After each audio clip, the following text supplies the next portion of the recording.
Good morning everyone. আপোনালোকে নিশ্চয় গম পায় যে ৰেলৱে গ্ৰুপ ডি 62907টা পোষ্টত এক্সাম চলি আছে। তাৰ ভিতৰত কিছুমানৰ আজি এক্সাম আছে আৰু কিছুমানে এক্সাম দি আহিলে আৰু কিছুমানে এক্সাম দিব। এই এক্সামটোত বহুত ডাঙৰ দাদা বাইদেউ এপ্লাই কৰিছে, যাৰ কাৰণে মোক কমেন্ট কৰি সুধি আছে যে জিতু ৰেলৱে গ্ৰুপ ডি এক্সামটো শেষ হোৱাৰ লগে লগে চাকৰি হ'ব নে কিবা বেলেগ হ'ব। বহুতে এতিয়ালৈকে গম পোৱা নাই যে ৰানিং দুটা টাইপৰ হ'ব বা ডকুমেন্ট ভেৰিফিকেশন হ'ব বা তাৰ পিছত মেডিকেল টেষ্টটো হ'ব। এই সকলোবোৰ কথা বহুতে গম পোৱা নাই। সো কেতিয়া কি হ'ব মই আজিৰ এই ভিডিঅ'ত জনাই দিম। তাৰ বাহিৰেও আমাৰ অসমৰ বাবে কিমানটা পোষ্ট, কোনটো কাষ্টৰ বাবে কিমানটা পোষ্ট আছে সকলোখিনি বুজাই দিম। যিসকলে জানে তেওঁলোকে ভিডিঅ'টো নাচালে হ'ল আৰু যিসকলে নাজানে তেওঁলোকে ভিডিঅ'টো শেষলৈ চালে হ'ল, কাৰণ কেইটামান ইম্পৰ্টেন্ট কথা কম যে কোত কিমানটা পোষ্ট আছে, এসসিৰ বাবে কিমানটা, ওবিসিৰ বাবে কিমানটা, এসটিৰ বাবে কিমানটা, জেনাৰেলৰ বাবে কিমানটা পোষ্ট আছে মই আজিৰ এই ভিডিঅ'টোত জনাই দিম। আপোনালোকে যদি এক্সাম দিছে তেনেহলে নিশ্চয় গম পাইছে যে এক্সামত পেপাৰ ইমান টান আহা নাই। আৰু যিসকলে এক্সাম দিয়া নাই তেওঁলোকক এটাই কথা কম, আগৰ কুৱেশ্যন পেপাৰ কেইখনমান চাই যাওক। যেহেতু এতিয়ালৈকে প্ৰায় 25টা এক্সাম গুচি গৈছে, এই 25খন পেপাৰ আপোনালোকে ডাউনলোড কৰক। ডাউনলোড কৰি কুৱেশ্যন পেপাৰবোৰ চাওক আৰু তেনেকুৱা ধৰণৰ কমন কুৱেশ্যনবোৰ আপোনালোকে চাই যাওক। নিশ্চয় আপোনালোকে এক্সামটোত পাছ কৰিব পাৰিব। আৰু যিসকলে প্ৰায় 30 মিনিট 40 মিনিট সদায় পঢ়িছিল তেওঁলোকে এক্সামটো পাছ কৰাৰ বাবে একেবাৰে ইজি হৈ গৈছে, কাৰণ কুৱেশ্যন পেপাৰবোৰ অৰ্থাৎ কুৱেশ্যনবোৰ বেছি টান আহা নাছিল। এইটো আছিল কুৱেশ্যনৰ লগত কথা, এইটো বেলেগ কথা। আপোনালোকে ৰিটেন এক্সামটো দিলে অৰ্থাৎ CBT এক্সামটো দিলে, তাৰ পিছত কি হ'ব? তাৰ পিছত হ'ব ফিজিকেল ইফিচিয়েন্সি টেষ্ট অৰ্থাৎ PET। PET হ'ব ৰানিং। কিমান ৰানিং হ'ব লৰাৰ বাবে, কিমান ৰানিং হ'ব ছোৱালীৰ বাবে কৈ আছো। যেতিয়া PET পাছ কৰিব তেতিয়া আহিব ডকুমেন্ট ভেৰিফিকেশন অৰ্থাৎ DV। যদি আপোনালোকে PET পাছ কৰে তেতিয়া হ'ব DV অৰ্থাৎ ডকুমেন্ট ভেৰিফিকেশন। যদি ডকুমেন্ট ভেৰিফিকেশনটো আপুনি সিলেক্ট হৈ যায় তাৰ পিছত হ'ব আপোনাৰ মেডিকেল টেষ্টত কি হ'ব তাৰ ওপৰত মই এটা আগতে ভিডিও বনাইছো, সেই ভিডিওটো চেক কৰি চাব। আৰু কি কৰা হয় মেডিকেল টেষ্টত সকলোখিনি ডিটেইলছ বুজাই দিয়া হৈছে। সেইখিনি আছে মেডিকেল টেষ্টৰ বাবে। এতিয়া ফাৰ্ষ্ট কথাটো হ'ল PT অৰ্থাৎ PET। PET মানে physical efficiency test. Physical efficiency টেষ্টত লৰাৰ বাবে দৌৰ হ'ব প্ৰথমতে 100 মিটাৰ। এই 100 মিটাৰটো দৌৰিব দিব 35 কেজি ওয়েট লৈ অৰ্থাৎ 35 কেজি ওজন লৈ 100 মিটাৰ দৌৰিব লাগিব 2 মিনিটৰ ভিতৰত। যদিহে আপুনি 2 মিনিটৰ ভিতৰত 100 মিটাৰ দৌৰিব পাৰে 35 কেজি ওজন লৈ, তেতিয়াহলে আপুনি হৈ যাব সিলেক্ট। PETত ৰানিং কৰিব দিয়া হ'ব। কিন্তু এটা কথা বহুতে নাজানে যে অকল 2 মিনিটত 100 মিটাৰ দৌৰিলে হ'বনে, বা 35 কেজি ওজন লৈ 2 মিনিটত যদি আমি 100 মিটাৰ দৌৰো তেতিয়া পাছ কৰিম নে, তেনেকুৱা নহয়। তাৰে পিছত আৰু এটা ৰানিং হ'ব, সেই ৰানিংটো হৈছে 1000 মিটাৰ লৰাৰ বাবে। আৰু 1000 মিটাৰ দিয়া হ'ব প্ৰায় 4 মিনিট 45 ছেকেণ্ড।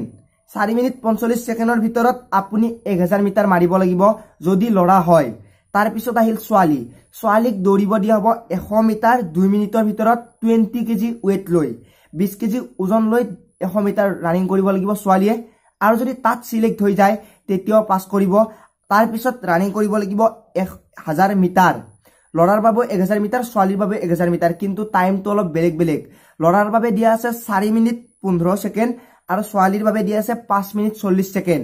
এইখিনি টাইমৰ ভিতৰত লৰাই সোমাব লাগিব 4 মিনিট 15 ছেকেণ্ডৰ ভিতৰত আৰু ছোৱালীয়ে সোমাব লাগিব 5 মিনিট 40 ছেকেণ্ডৰ ভিতৰত 1000 মিটাৰ। এইখিনি হ'ব PET অৰ্থাৎ ফিজিকেল ইফিচিয়েন্সি টেষ্ট। বহুতে ভাবি আছিল যে ৰানিং এটাই হ'ব, 100 মিটাৰ দৌৰিব লাগিব 35 কেজি ওজন লৈ, 100 মিটাৰ ৰানিং কৰিব লাগিব 20 কেজি ওজন লৈ। তেনেকুৱা নহয়, দুটা ৰানিং হ'ব। এটা হ'ব 100 মিটাৰ, এটা হ'ব 1000 মিটাৰ। দুটাৰে বেলেগ ধৰণৰ, এটা 35 কেজি ওজন লৈ আৰু এটা হ'ব লাগিব 4 মিনিট 15 ছেকেণ্ডৰ ভিতৰত সোমাব লাগিব লৰাই, আৰু ছোৱালী সোমাব লাগিব 5 মিনিট 40 ছেকেণ্ডৰ ভিতৰত। একেবাৰে ইজি হয়, টাইমটো বহুত দিয়া হৈছে। কিন্তু 100 মিটাৰ দৌৰাটো অলপ প্ৰব্লেম, কাৰণ ওয়েট লৈ দৌৰিব লাগিব। সেইবাবে এইকেইদিন আপোনালোকে এটা টায়াৰ বা কলেজৰ বেগ এটাত কিতাপ ভৰাই দৌৰিবলৈ চেষ্টা কৰক, তেতিয়া আপোনালোকে প্ৰফিট পাব। যদি বেগটো পিছফালে থাকে তেতিয়া ওয়েট লৈ দৌৰিব পাৰিলে, যদি 100 মিটাৰ 2 মিনিটত বহুত ইজি। কাৰণ হিমা দাসে যদি প্ৰায় 9 ছেকেণ্ডত 100 মিটাৰ মাৰিব পাৰে আৰু আমাৰ দৰে লৰাই যদি 11 ছেকেণ্ড নালাগাওতে 10 ছেকেণ্ডতে 100 মিটাৰ মাৰিব পাৰো, তেনেহলে আপোনালোকেও পাৰিব। ওয়েটটোৰ কাৰণে আপুনি এটা কষ্ট কৰক, কেৱল পিছফালে এটা বেগ লৈ ৰানিং কৰক, নিশ্চয় আপোনাৰ ৰানিংটো ওলাই যাব। এইখিনি হ'ল ৰানিং। এতিয়া হ'ল গুৱাহাটীত কিমানটা পোষ্ট আছে।